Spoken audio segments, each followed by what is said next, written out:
up, guys? Today we're hanging out with Brittan Morris. He's a Red Bull Ice Cross downhill athlete, and he's going to tell us all about competing in that crazy sport. So let's go hang with Brittan. We're hanging out with Brittan Morris today. So Brittan, thanks so much for taking the time and hanging out with me. Absolutely. Glad to be here. Glad to see you. It's been a while. I know. Yeah, I'm excited to get into this. Before we get into the craziness that is Red Bull Ice Cross, let's kind of talk about your experience as an athlete. And in college, I know you played multiple sports. So kind of walk us through what sports you played there and what life was like at that time. In college, I went to a Division III college, NCAA, so I was lucky enough to be able to play multiple sports. I went there for hockey. It was in Massachusetts, a town called Worcester, which if you never heard of it, it's for good reason because there's nothing there. So I went there for hockey, and when I got there, they were like, hey, we need people on the golf team. And I had played very little golf, but I loved golf. I tried out, made it, and then played 4 years of golf there. And I also played tennis in high school, and so I decided to play tennis there too. So I played 3 sports there. Hockey only lasted 2 years there for me. I blew out my shoulder for the third time and was kind of just done with it after having surgery. But I just decided to stay there and finish out my 4 years before coming back here to Austin, Texas. So I mean, that's a lot of sports to play at the college level. So what was that like, juggling those 3 different sports? Yes, so it was tough at the beginning, especially with hockey. Hockey there, even though it was Division III, they still took it very seriously. Yeah. And it was pretty much like a full-time job. I mean, we would be on ice for about 3 to 3.5 hours almost every day, and then off ice training and everything. So that took up a lot of my time. It was one of those things where some people were taking it a lot more serious than others. And I was at the point in my life where I just wanted to have fun and enjoy the sport and everything. And that kind of got sucked away. So it was rough. The hockey was rough. It was different going from juniors where I loved every minute of it, and then going into college hockey where it's a different style. It's not as gritty. To me, it's just not as fun. So hockey was kind of a challenge, but the other sports weren't. They were more just like just hanging out, having fun type thing. It's still competitive, but was able to enjoy it a lot more. And I took school pretty seriously in college, whereas in high school, I did not. I skipped all the time and didn't make good grades, that type of thing. But when I got to college, I kind of, made a focus, especially my freshman year, to do well. That way you get a little extra money and all that kind of good stuff. So I was taking 18 hours and playing 3 sports, 18 hours per semester. And that's a lot. Yeah, I was working, and then I was working at a gym there. And so I was busy. I had no real kind of free time except for the weekends. And then it was kind of like just like work and school solid, and work including sports. And then if I didn't have a tournament or anything on the weekend, it was just like, all right, time to break away from it and just rage. It was an experience for sure, but it was a lot. Actually, for me, I'm not the smartest. You can just look at me and kind of tell that. But. Okay, so hitting on ice hockey. So you're from Texas. How did you get involved with ice hockey? It's not the biggest sport in Texas. It's like a nothing sport in Texas, yeah. especially whenever I was younger. So I was born and raised here in Austin, Texas. And growing up, I started going, I think I was about 3 or 4 years old whenever my parents took me to see the Austin Ice Bats, which was a semi-professional team here in Austin. I don't know if you've ever heard of them, but so they took me to some games. And I just like loved it as a little kid. And so then they put me into hockey. I will tell a backstory before the coolness of hockey. When I was younger, like 3, I watched figure skating on TV, and I was like obsessed with figure skating. And I think my dad was really concerned. And so he's like, we got to take this kid to a fucking hockey game now. So that was kind of the saving grace to not get me into figure skating, I think. So I started watching, the Ice Bats play pretty much every weekend, loved it. I got into hockey really young. And again, Austin, there was like 1 rink when I was little. And so it wasn't really big, pretty much anyone who decided they wanted to play had a place to play because there were so few kids that had the desire. So I played all the way through until college. So I never stopped from age 4 until 24, pretty much. Awesome. So I mean, having that background of playing hockey since you were so young seems like a great segue to get into this crazy sport that is Red Bull Ice Cross downhill. So for those that don't know what that is, give us a quick rundown of what that sport is exactly. I like to describe it as one of those ESPN the Ocho type sports. It's kind of off the wall, and not a lot of people have heard of it. And the ones that have kind of been like, oh yeah, I've seen that ridiculous shit before. It's essentially downhill ice skate racing. So you're in pretty much full hockey gear. The equipment's a little bit different, and then you're just racing down a track made of ice that has jumps and turns and all kinds of shit in the way, and you're going up against 3 other guys. So it's very similar to like motocross in a sense, but instead of a dirt bike and a dirt track, it's ice skates and an ice track. So some of them are built like on ski mountains, and then some of them are actually made with structures. Like some of the bigger races are these giant structures. Like we did a race in Fenway last year. We did one in Yokohama this year. So those ones are like the kind of like the big Red Bull ones that are just insane. The tracks are, I mean, they cost millions to make, and it's all artificial ice that's pumped through there. But it's real ice, but it's made with these like tubes that create the ice underneath, and it's awesome. Yeah, that is so wild. So then, how did you first find out about that sport, and then what made you want to compete in it? I think I was playing juniors in Dallas whenever I first saw it. We were like, just hanging out, having some beers and watching some YouTube videos and stuff. And one of the guys on the team showed it to me because I was always one of the faster skaters. And so they're like, oh, you got to try this sport because you're so fast. And there is a carryover for like the speed, obviously, but just because you're fast on flat ice does not mean you're fast on an ice cross track. So they showed it to me and to some of the other players. And that was probably the first time I saw it. And I just every once in a while would go back and watch some of the races because it's such an extreme sport. It's so gnarly and it's so fun to watch. Then it was like probably 5-6 years after that, I had a buddy of mine named Jack Schramm, and he actually came into my gym and was trying to promote his company called Rooted Athlete. And so he has like this all organic deodorant line. Now he's into like CBD stuff, and he has this amazing like pain stick that I use for like every ounce of my body because it's always hurting. But he came into the gym and was, just talking to us about his Rooted Athlete stuff. And then he came and did a couple of workouts, and we kind of became buddies. And he does this professionally and has for, I think he's going on like 6 or maybe even 7 seasons now. And I was just like, how did you get into it? Where was your first race and stuff? Because obviously in Texas, they don't come down here and do anything. Up north and northeast. They would have like, flat ice tryouts and stuff like that back in the day. And now everything is just more like the smaller races on hills. So there's not too much flat ice stuff for the qualifications anymore. So he was just telling me about it. And then he let me know that there was like a race coming up that I could, just go and try to qualify for.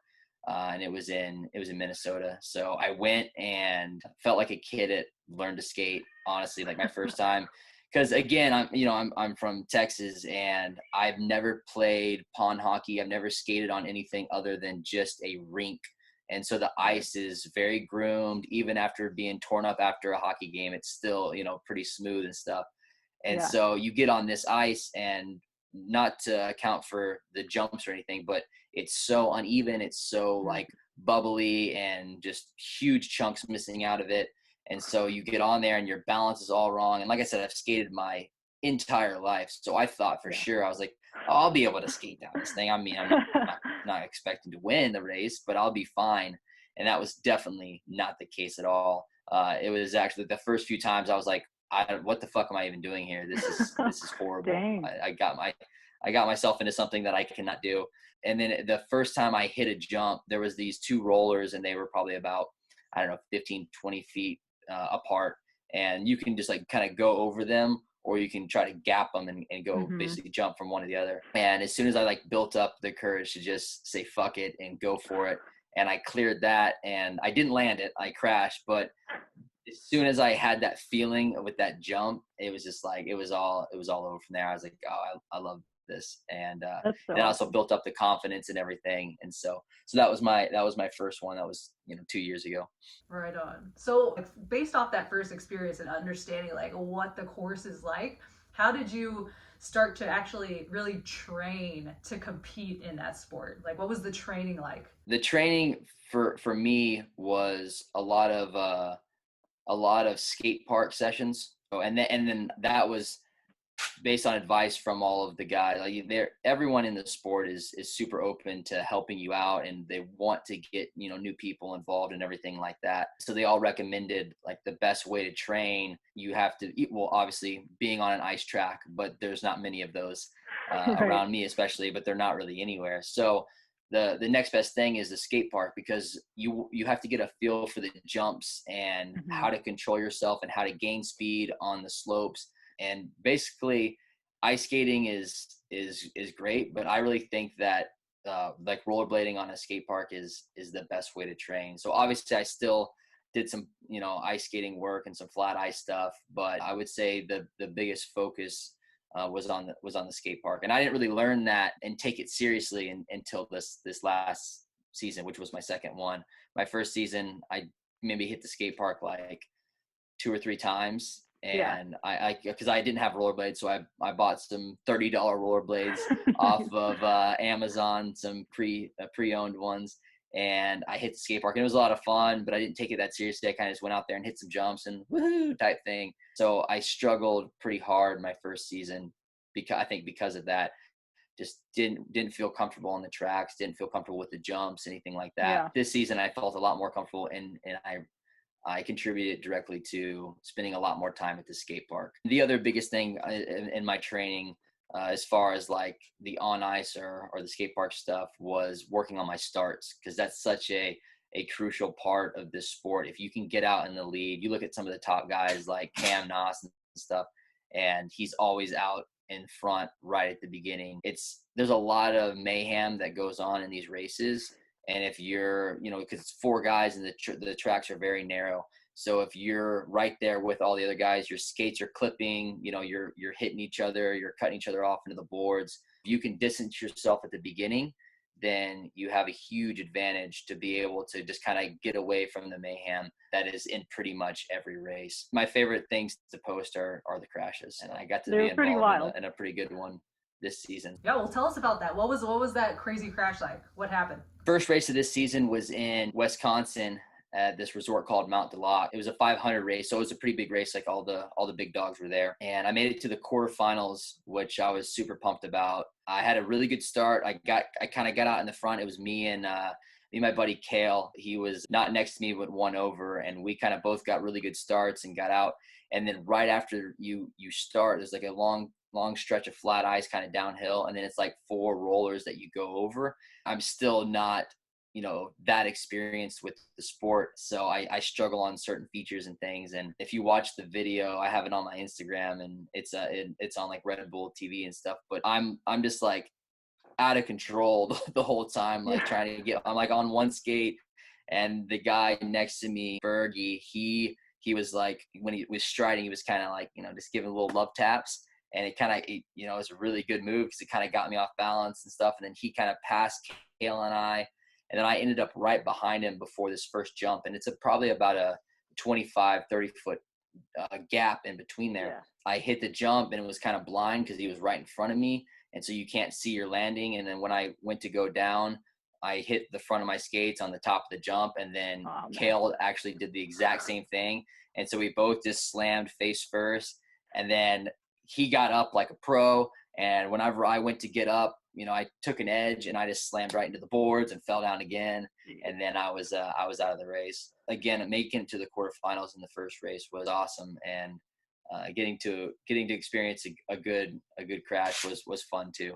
Get to the quarterfinals, man. That's legit. So you've done 2 seasons so far. Let's talk about some of the highlights from season 1 and then your second season, and what you look forward to in the future. So before that, I'll kind of just explain. I know I explained like what the sport is, but how it works. So have all the racers that come out to the races, and then the bigger races have more than 64 athletes there, and only the top 64 move on to the actual elimination rounds. You do your time trials, and based on your time trials, that puts you ranked number 1 through however many races there are. Say there's 100, 1 through 100. Usually the top 32 automatically move on to the round of 64. and then 33rd position all the way to 100 have to battle it out in what's called the last chance qualifiers for the top 64 position. So then you start doing your races, and it's 4 guys at a time. The top 2 to cross the finish line move on, and the bottom 2 are eliminated. So then from there,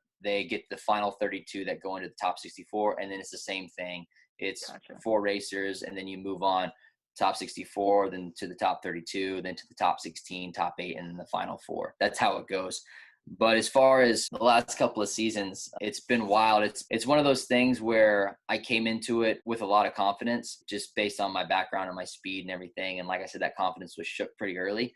But I still felt like I could at least not embarrass myself in the sport. So I felt pretty good going into my first season. That one I did. I wasn't yet like qualified for any of the big races. I kind of had to earn my way into them because I was new. Mm-hmm. It's all based on like a point accumulation scale. So I went in, I did this very, very small race. It was a 100 Riders Cup, which means it's like put on by the riders, and it's only worth 100 points. Whereas like the big races are worth 500 or 1,000 points. I go to that one because Jack basically told me to. He was like, man, you have to go to this race because if you win it, you can be qualified for the race in Fenway in Boston, and which was like the biggest race of the season. I went, I did really well. It was at that same one that I went to the quarterfinals in this last year, but it was much, much smaller. It wasn't as long. There wasn't as many features. I made it all the way into the finals. When I was in the finals, I was going up against 2 guys that were already qualified for Boston. So meaning like I didn't have to worry about them. So it was basically against myself and another racer for that final spot. And so we take off, and I get a really good start again. I actually start out in front, and we get to the first like real sharp turn, and the other guy that wasn't yet qualified tried to be real aggressive, and he cut right in front of me. So he had it was like a 90-degree turn, so he had no angle at all. And as soon as he cut in front of me, he lost an edge, and I kind of just like went like this, and he slammed into the boards, and then it was kind of just home free for me. So I kind of just like, all right, don't fuck up and fall down, just make it through the finish line, and you got it. I ended up getting passed by the other 2 guys, so I took 3rd place, but that's all I needed, and I qualified for Fenway. And then so that was my next race. It was the next weekend. I booked a flight to go to Boston, and that was probably one of the coolest experiences of my life. It was insane. So they built this ridiculous track in Fenway Park, which is, I'm not a baseball fan, but it's an iconic sports stadium. So we got to like kind of tour the entire park. We stayed in like this athlete lounge that was like our dressing room and stuff, and they had all this memorabilia and everything in there. This is like the top level. These are the top races. So they take care of you so well. They feed you, they give you massages, they sharpen your skates. They pretty much do anything that you need while you're there. So it was a pretty cool experience to be a part of it. I made it to the top 64 in that race as well, which was a battle. I did not do well in my time trials because this track was, I'd been on 2 tracks before this, and they were both on, ski mountains, and the features are so much smaller compared to these big races. Now you're getting to it where like the first drop, we're sitting as high as like the nosebleed seats in Fenway. Like that's our starting. So it's like all windy, and you're up there and you're looking down. It's like this huge drop. It's super intimidating. So it was definitely one of those eye-opening experiences. Like, okay, this is the real deal now. But it was incredible. I made it to the finals of the top 64. Then, you get to race in front of thousands of fans. They were all there. It was at night, and you get up on top of there and you look out, and all you see is just like the blinking lights of everybody. And it was pretty cool. It was definitely the biggest stage I've ever competed on or anything like that. It was a pretty special feeling, and one of those that you definitely like, once you get it, you're like, oh, I want that again. Absolutely. That sounds freaking incredible. Wow. That's insane. Yeah, it was, like I said, it was up there for one of the coolest experiences of my life. I took like 63rd place. So it was like, I made it to the finals, the 64, but I took 63rd place. So it still felt like I did well. And that was my first professional paycheck from Red Bull. So like I got paid for placing 63rd and everything. Didn't get paid much. Let's not give too much credit to Red Bull. I think I got like, I don't know, like $400 or something like that, which was still cool to me. It was awesome. That was a really cool experience. Very cool. So then what are your plans for the next season? This season, after last season, I was like, next season's I'm gonna, try to hit as many races as I can, try to do a full season. Cause there's about 10 races. Well, I would call about 10 races as a full season. So if you're able to go and race at 10 spots, and again, it's all about an accumulation of points. So the more races you do, the more chances you have to earn points. For example, this season, I only did 4 races, mainly because I just opened up a gym here in Austin called Atomic Outpost. We had a new business model, a new idea to open up another gym. So we went in together, the owners from Atomic Athlete, which is Jake, Todd, and Jordan, who you know very well, another coach, Eric Turner, and then myself, all opened up Atomic Outpost, which is a totally different business model than Atomic Athlete. Atomic Athlete is all group training, strength and conditioning stuff, whereas Outpost is more of like an open gym format, open gym concept, but it's still that same garage gym, warehouse gym, strength and conditioning gym setup and vibe. So we just opened that gym in July, and I was kind of the one running it. And so it was really hard to just be like, all right, I'm going to leave for 2 weeks here and a month here, and, to do all the races, because the races are all over the place. There was only one race here in the States, and that was the one at Mount Delok. And all the other ones, were in Japan and Russia and Finland and Canada and all over the place. So I was only able to do 4 races because that's what I could get away from. But they were also, the first one was the one I made it to the quarterfinals in Mount Delok, and then went over to Japan for a smaller race in a place called Nagano, which is a kind of like the countryside of Japan, which was incredible, so beautiful out there. So went out there, and that was a really fun race. I took second place in that race, and then went over to Finland in Rautalampi, got just torn apart by that track because it was so technical and nothing like I had ever been on before. But it was still, Finland was incredible. My first time over there, so that was incredible. We got to play an outdoor hockey game there. That's nice. My first time ever playing an outdoor hockey game. They called it Friday Night Lights, which here in Texas is obviously football. Over there, so it's like an outdoor rink. They have stadium lights that come down. The whole town comes out. All of the Finnish riders, like the racers in the crashed ice sport, and then all of the rest of the world. So it was us versus them, and we played a game, and that was a really cool experience over there. But then went to my final race of the season, which was in Yokohama, which was another one of those insane tracks. That was a really cool experience again, just because it's like so next level. The track is insane and everything. It's like a 5-story drop out of the gate. So I was supposed to have one more race in Moscow. That would have been 5. So that would have been like exactly like I did half a season. But because of all the madness that's going on in the world right now, so it got canceled. That was the final race of the season. So it was kind of a weird ending for the season, and like deciding the championship. There was 2 guys tied at the top, so I went to a tiebreaker. But yeah, so next season I hope to be in a place where the gym is kind of running itself, and I don't need to really be here much for it. Obviously, there's still a lot of things to do. My goal is 6 to 8 races next season, so almost a full season. It just kind of depends on what's going on. The gym is priority number 1, and so this kind of falls second right now. I think we're going to be in a pretty good place, even though we're shut down right now. I'm hopeful that we're going to open up pretty soon here, and that we'll be able to get things rolling again. I usually start training pretty hard in like October, and spend October and November training, and then the first race is going to be usually in December. Kind of take it easy in December, get my body feeling good, and then go out for the first race. Going to all these races and then being like international and whatnot, I'm sure that costs a lot of money. So do you have sponsors that have kind of helped you along the way? Yes, it is a very expensive sport, and like I said, Red Bull does not pay your way. They do pay based on your performance, like how you do. You get some money, but it's nothing unless you're winning these races, unless you're like the top guy that's consistently getting first, second, third, then you're getting pretty decent sized paychecks. I think in the big races, first place gets like, I want to say like $3,000 to $5,000. I could be wrong. Don't quote me on that, but something like that. So it's a pretty good chunk of change. I think it's 5,000. And so you can essentially, pay for the travel and the stay and then you still get to take home some money and stuff like that. You get paid decent, make it to the quarterfinals. I got paid, pretty decent for that. It's not just the expenses of like, hey, you're traveling, flights, your car rentals, all the Uber rides, all that stuff, and then wherever you're staying, all those things you do while you're over there. But it's also the fact that you're, not somewhere else at home working. This is one of those sports where it's a lot of you have to dedicate yourself to it. Most of the racers have sponsors that help them, with travel expenses and everything like that.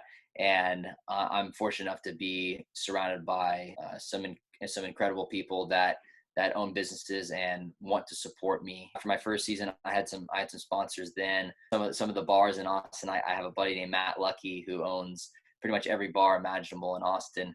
Lavaca Street Bar, Mean-Eyed Cat, all these places. So if you're in Austin area, go check those bars out once they open back up. Guys like that kind of helped me out the first season because it was, I didn't have a lot of stuff to kind of promote. I just kind of, told them what the sport was and what I would be doing and everything. But after that first season, I then had, a lot of content. I had some cool photos and videos, and the exposure that I got in Fenway, I did some interviews and got in contact with people there. So then, through social media, I got some more sponsors that just reached out to just like the content I was posting. Right. So this season I had a pretty good amount of sponsors that helped pave the way. Obviously Atomic, my gym, that's like kind of the one that at the beginning was the biggest supporter of me, and not in just helping me, pay for everything, but allowing me to take off work to go for, 2-3 weeks at a time here and there. So that was a big one. But yeah, like I said, Mean-Eyed Cat and all those bars were a big sponsor. Whistlers here in Austin as a sponsor of mine. The Chive and Chive TV. And so they were a pretty cool one to get. I actually did my jersey around them this year with the green and everything. And then my mom has a food truck called Andrea's Eats. So she helped me out with some stuff. I would just call it the best food in Austin. Joe Flyco and Filthy Shades, which I'm currently wearing right now. I put these on and I feel like I'm about to strike out in the minor leagues. They're pretty spectacular. They definitely make a statement. But these guys are a fairly new company, and they're based out of Canada. This guy, I call him Dirty Kurt. He's the guy that started up, and he's a really funny guy. Whenever you see his content and everything that he has, it's worth a follow on Instagram. So the Filthy Shades on Instagram, that's an awesome crew. But yeah, and then some other local companies, Moon Tower Matcha. I think you met Brett Hickey. He's the one that owns that. Yeah. So basically, the sponsors are what allow me to do this sport, because it is very expensive, and I wouldn't be able to afford it, really. I mean, it's without the sponsors, it would kind of be impossible unless you just have a bunch of money sitting around in the bank. Whenever you're traveling and stuff, that's what people do. For people vacation all the time. That's what they spend their money on. But it's not, you don't usually vacation all around the world, within a 1.5 to 2 month period. So it definitely adds up. So the sponsors are what kind of keep you going, and I have a really good relationship with mine, and I'm lucky for that. I would say that for where I am, just being in my second season and having the support that I do, I consider myself really lucky, because a lot of the guys, they struggle to get that support. They struggle to find sponsors. It's hard. It's an expensive sport, and you got to have the support if you want to do it. Well, that's good. That's great that you have all those sponsors supporting you and kind of propel you forward. Excited to see more to come for you. But on the note of the content stuff, I want to bring this up because you have somewhat of an alter ego, second persona known as Mullet Mike. Tell me where that came from. What that's all about. We'll start with the mullet. So it's out of control. Obviously, we know we're in a shutdown right now, and all the salons are closed. So the mullet's kind of out of control right now. I just had long hair about a year and a half ago. I did this charity thing called Burpees for Bros. I just pushed it out there, and I said that if I raised a certain amount of money, that I would cut my hair into a mullet for the event. I raised the bar I had set, apparently was too low. I raised more than that, and so I was like, all right, well, I got to cut my hair into a mullet. So I fashioned a mullet and a mustache. I did the charity event, and I was like, I'll just keep it for the rest of this month. It was the month of November. It's whatever. I work in the gym industry. I'm not going to professional meetings where I have to wear a suit. I got this mullet and I kept it for November, and then I was like, all right, I'm gonna cut it after this. Well, it got a lot of attention, and you good and bad ways. Like some people are like, what the fuck are you doing? You look ridiculous. You have a mullet. But for the sport I was doing, which I was coming up into my season, I got some attention on Instagram from it, and that kind of led to some sponsors. And I was like, oh, okay, this is cool. I'm getting more sponsors from a silly haircut, so I might as well keep it through the season. Like again, I don't care. It's it's a fun haircut. I did that race in Fenway, and this was like, Fenway was a big deal. There was a ton of media coverage there and all this stuff. At the time, I kind of had like, people were just calling me like the mullet. I'm not going to call it like a nickname or anything, but because I had a mullet, people were just like referring to me as the mullet. And so I went to Fenway after one of my races. I came down, and these guys wanted to do an interview with me. I don't know what came over me, but it's like, as soon as they turned the camera on, I just went full on Mullet Mike. I started talking with an accent. Everything was like, hey, this is how it's going to go. We're going to party now. It's time to talk about the hair. It's time to talk about the race. It's time to talk about the lifestyle. Everything's going. My middle name is Michael. And so instead of just going by the mullet, I just said Mullet Mike. Did it in that interview, and they loved it. And I made some really good connections out of that. Video was released later with the whole like coverage of the, I think actually you sent it to me. I sent it to, yes. I remember seeing, I was like, what the heck is this? Because I never, I filmed it, and it's like, okay, well, that's, maybe they'll use it somewhere.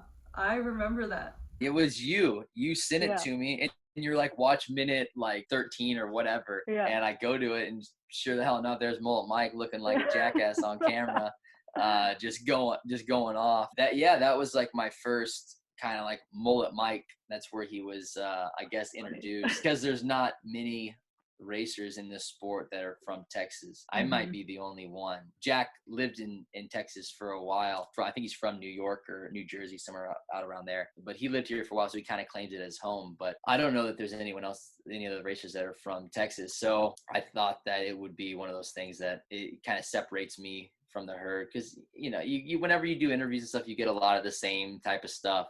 And so I just had fun with it. And then, but that right there turned into more opportunities, more connections, more sponsors. And so I kind of just was like, well, fuck it. I'll stick with this Mullet Mike character. And, now it's a year and a half later, and I'm still rocking a mullet, still talking like an idiot. So I like it though. It's fun. It keeps it exciting. And that's the thing too. It's just fun. And you can't take yourself too seriously. And, I know I see your content. You don't take yourself seriously at all, and it's awesome. So that's what I think. There's a lot of fun to be had with it, and if you can't make fun of yourself, then you have no business making fun of other people. And I like to make fun of other people, so I was like, I got to make fun of myself in order to do that. It's definitely one of those things where now I feel like if I cut the mullet off, I feel like I would lose sponsors. I feel like I would lose friends. I feel like I would lose respect. I don't know. The mullet is a powerful thing. It kind of takes over once you have it. It's definitely one of those things where it's mixed reviews. Not everyone loves the mullet. Some people are like they see me and they're just like, seriously, you're sticking with that still. But like I said, it's all in good fun, and you do you, man. Yeah, I'm lucky enough to be in a profession where I can, have a mullet. I take full advantage. So on that note, let's kind of let everyone know where they can find you on social media, website, your gym, all that information, so people can kind of find your content, look more into Mullet Mike, come see you at the gym. Let's let them know. Yeah, so again, I own a gym called Atomic Outpost, which is under the same umbrella company of Atomic Athlete, and you can check that out. There's online programming and everything that we do, atomic-athlete.com. You can see all of them. If you're in the Austin area, then you can come by my gym as soon as we open back up. But yeah, Atomic Outpost, again, it's a little bit different concept, so it's more open gym. You still have that awesome feel of a strength and conditioning gym. We have a full fringe setup, so we have like all the racks set up. We have your barbells, your bumper plates, all the dumbbells and kettlebells.